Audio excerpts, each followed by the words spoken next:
Bright Beauty. Every student matters.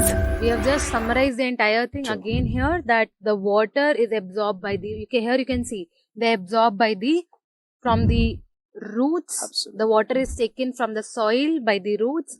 It is then transported to the leaf. Here the water is transported By with xylem. the tissue which is called as xylem. Absolutely. Here in the green colored leaf, you can see a pigment is present which is called as chlorophyll molecule. This chlorophyll molecule is responsible for the absorption of light. The light provides the energy, that is the photonic energy or the solar energy is given. This energy is absorbed by the chlorophyll molecule. Now with the help of this chlorophyll molecule as well as the light energy, the water which is absorbed from the soil by the roots and the carbon dioxide which is taken in from the atmosphere through the stomata by the leaves, it is converted into a complex molecule that is called as sugar. The most common sugar which is formed is the glucose molecule, and the oxygen is released as a byproduct through the stomatas into the atmosphere. This sugar, the glucose molecule, is then converted into starch. It is first transported to the storage organs and hence it is converted into starch where it is stored in the storage organs. So this is the complete summary of the entire photosynthesis. We can see here the photosynthesis is an anabolic process as well as it is an endergonic process. Absolutely. And because we saw that starch is getting formed, we can test whether the photosynthesis is taking place or not by doing a iodine test or a starch test. Absolutely. So here also, as madam said, the carbon dioxide is taken through the stomata by the leaves, all right, and water is taken through the roots.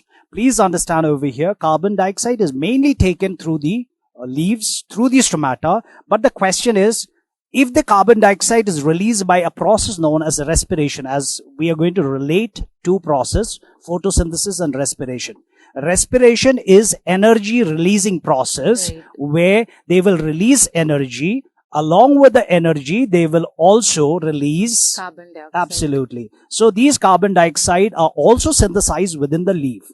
Right. Those carbon dioxide is also utilized by the leaf. If it is not enough, all right, then it will be taken from the atmosphere also.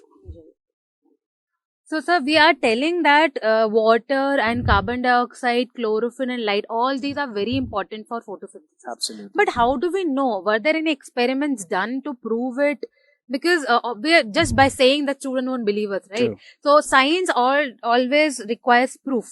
So again, here also there were different experiments which were done by different scientists to prove that each one of them act as a raw material. So questioning is very important as far as science is concerned. An experiment proof, evidence has to be provided. So like madam has asked, whether light is required. So first thing is we'll see with the present day experiment, and then we'll go with some early experiment Right. to confirm this. So this is an experiment to prove that light is essential for photosynthesis.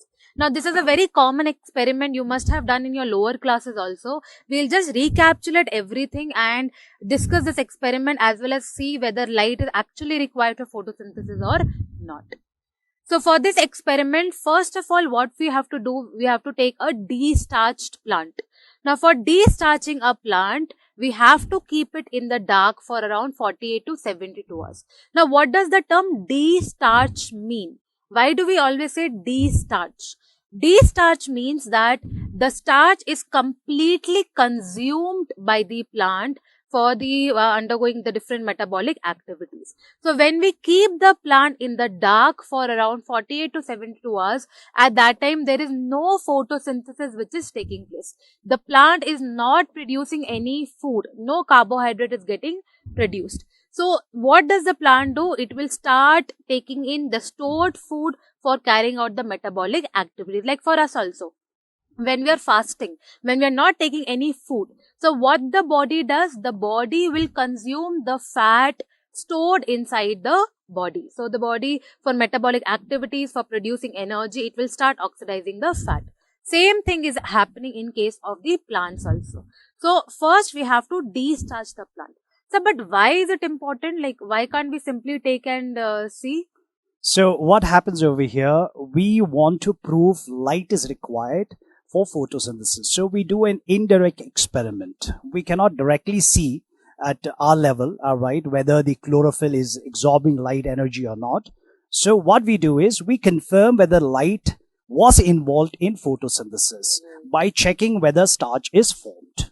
So as the leaves already have starch, so like you rightly said, starch should be consumed by the plants first. Right. And that is by keeping them undergoing fasting type, Right. right? So 48 to 72 hours, keeping it in a dark makes the plant to consume its stored food material. Right. So to avoid any false results, we basically have True, to do very the correct. de-starch test. De-starching the plant. Okay.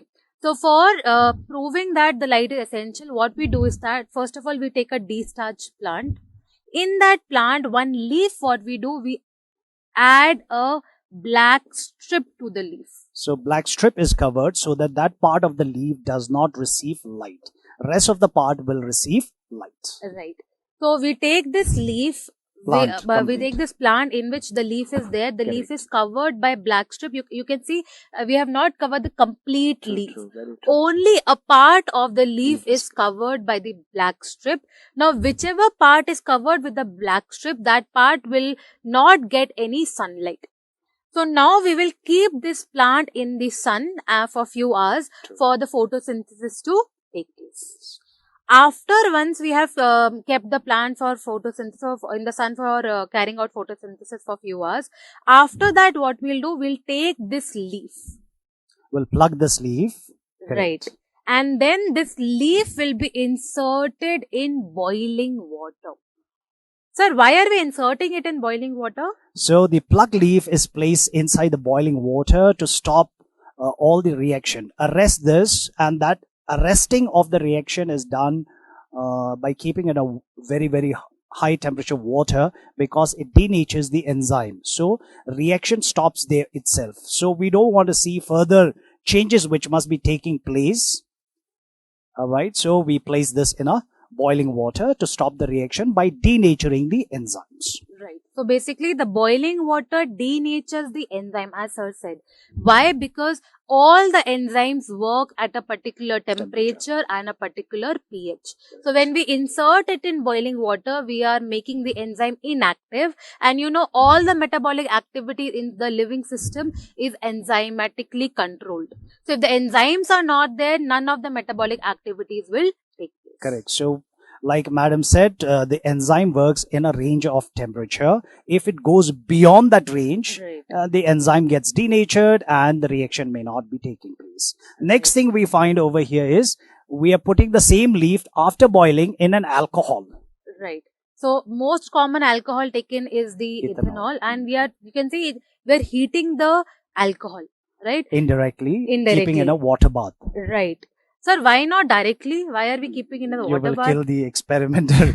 So here we don't keep the alcohol test tube directly on the burner because alcohol is very inflammable. So Right. it turns into vapor, and maybe these vapor comes in direct contact with the fire, then it catch fire. So there's always a risk, and we cannot regulate the temperature of this alcohol. So regulation can be done by looking at the temperature of this water in which the alcohol test tube is kept. Right. So basically, we are keeping the ethanol, we are keeping the leaf in the ethanol just to dissolve the chlorophyll molecule. Absolutely. We have to break the pigment which is present. So we basically have to decolorize the leaf. True, very And true. for that, we are keeping it in alcohol, that is ethanol. Now, after that, we just keep it in water. So this makes the leaf little soft. Right. And after that, we do the iodine test. Now, for iodine test, what we do, we take the leaf and we add potassium iodide. Potassium iodide is added to the leaf, and the potassium iodide, if it is react with starch, it will become blue black in color. So if the starch is present in the leaf, it will turn blue black. But if it is not present in the leaf, it will remain colorless, or we can say brownish or yellowish color will be seen in the leaf. Okay. So This is done just to prove that the starch is present in the leaf. So I'll just recap. So madam said after the leaf is boiled in an alcohol, we dipped it in or rinse under the running water Right. so that the leaf becomes a little soft. Once the leaf becomes soft, we bring it in the petri dish or any vessel in which we keep, and we add a potassium iodide solution. These potassium iodide solution gets trapped if there is a starch. Starch has a helical structure. To biomolecule, you will learn what is known as amylose and other is known as amylopectin. These are more detailed once you go into biomolecule. So if starch is formed, they will get trapped in these starch molecule and color will be blue black. All right. So our focus was with this leaf initially, a Right. part which is covered by a black strip of paper. Will they show the starch test? Or what about the remaining part? Remaining part, as we know, we provide everything. That means photosynthesis must have done. So we find the part which is exposed to light and getting water from the roots, carbon dioxide from the stomata, and sunlight is provided. Then this region becomes blue black, and that shows the presence of starch. Presence of starch indicates that the photosynthesis has taken place. Photosynthesis has taken place. Whereas the yellow part, known blue part, is the region where there is no starch, indicates photosynthesis has not taken place. So students, please remember this thing because they generally ask this as a question. Now, most commonly what they can do, they'll give you this leaf. They will put this black paper and they can mark A and B. A, B and C. And then they can ask you what color will be formed in portion A, B and C. So you know whichever part is covered with the black paper, that part is not getting exposed to light. It is not getting sunlight. So because of that, there would be no photosynthesis. If no photosynthesis is taking place, that means no starch will be formed. And that part would be the one which will show a negative starch test and it will not turn blue-black. Whereas the other part, the exposed part which is there, they're getting everything. All the factors are available to them. And because of that, they will show a positive starch test. Absolutely. So this is an indirect experiment because directly if we say in presence of light, chlorophyll, carbon dioxide and water, it will be glucose. Here we are testing about the starch.